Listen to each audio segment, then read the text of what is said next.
ఒక భూమి మీద ఉండే హక్కుని రెవెన్యూ అధికారులకు అప్పచెప్పటం వల్ల రెవెన్యూ అధికారులంతా కూడా పొలిటికల్ లీడర్స్ కంట్రోల్లో ఉంటారు కాబట్టి పొలిటికల్ లీడర్స్ కనుక వాళ్ళు చెప్పిన మాట వినకపోతే ఇంకో ఊరు ట్రాన్స్ఫర్ చేస్తారు.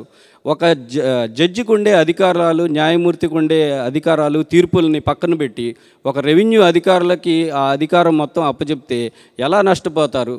పొలంలో ఇప్పుడు అనేక రకాలుగా జరుగుతున్నాయి తప్పులు.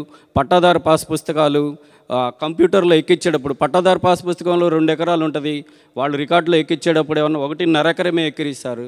ఆ ఎక్కించిన దాన్ని మళ్ళీ తీసుకుంటాం కోసం అనేక రకాలుగా రెవెన్యూ అధికారులని, పొలిటికల్ లీడర్స్ని ఇన్ఫ్లుయెన్స్ చేసి అది మార్పించుకోవడానికి ఎంత కష్టపడుతున్నామో మనం చూస్తూనే ఉన్నాము.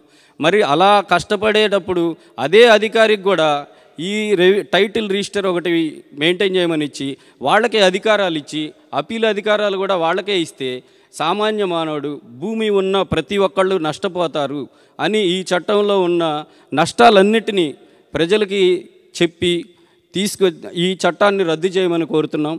మనకి ఇంకో సెంటిమెంట్ ఏంటంటే, పవన్ కళ్యాణ్ గారు ఏ విషయాన్ని పట్టుకున్నా, ఏ పోరాటం చేసినా అన్నీ గెలుస్తూ వస్తున్నారు.